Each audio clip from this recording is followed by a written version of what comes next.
तो बच्चों निर्देशांक ज्यामिति में एक एक्सरसाइज जो आपकी चल रही थी 7.2 इसी से संबंधित आपका प्रश्न नंबर 5 है। प्रश्न क्या कह रहा है कि कोई भी बिंदु जो 1, -5 -4, 5 को मिलाने वाले रेखाखंड को किस अनुपात में बांटता है और वह बिंदु किस पर है, एक्स अक्ष पर है।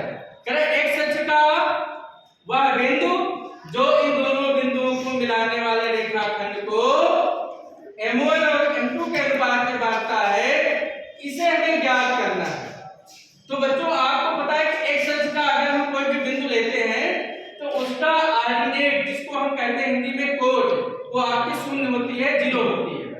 ठीक है, तो आपको मैंने विभाजन सूत्र सेक्शन फार्मूले में आपको लिखाया था px, 0 हम ले लेंगे एक्स अक्ष का बिंदु। ठीक है, और क्या होता है सूत्र m1 x2 plus m2 x1 अपान m1 प्लस m2। ये इसका क्या आ गया, हो जाएगा कामा m1 y2 plus m2 y1 अपान m1 प्लस m2। अब देखो बच्चों हमें अनुपात निकालना है, तो अनुपात चाहे आप भुज को भुज के बराबर कर दीजिए और चाहे कोट को कोट के बराबर कर दीजिए, दोनों से अनुपात आपका समान ही आएगा। ठीक है ना, तो यहाँ पर इसकी कोट है 0, हम कोट से अनुपात निकाल लेंगे। 0 बराबर m1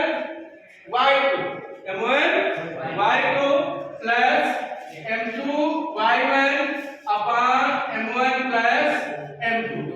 0 m1 बच्चों आपको अनुपात तो निकालना ही है। y2 क्या है, y2 आपका बच्चों क्या है, इसे आप x2 y2 मान लीजिए दूसरे बिंदु को, और पहले बिंदु को आप x1 y1 लेंगे, तो y2 आपका बच्चों 5 है। ठीक है ना, प्लस m2 y1 आपका -5 है। ठीक है ना, अपान m1 प्लस m2। ठीक, इस फार्मूले में मैंने क्या किया है, सारे वैल्यू रख दी है, m1 y2 plus m2 y1 अपान m1 plus m2। Cross multiply करेंगे तो ये जो नीचे वाला हर तक m1 प्लस m2 है, ये बेटा ये 0 से क्या होगा, मल्टीप्लाई होकर बना देगा 0। ठीक है ना, अब इधर क्या बचेगा, 5m1 minus plus minus minus 5m2। अब इस को हम इस 5m को इधर लाएंगे तो माइनस का 5m1 हो जाएगा, माइनस का 5m2, माइनस माइनस कट गया, ये कट गया 5 तो m1 बचे, इस m2 को इसके बचे में ले आएंगे तो इधर आ गया 1/1। तो बच्चों अनुपात क्या आ गया, 1:1। ये अनुपात आ जाएगा, यही आपका आंसर है, नोट कर लीजिए आप।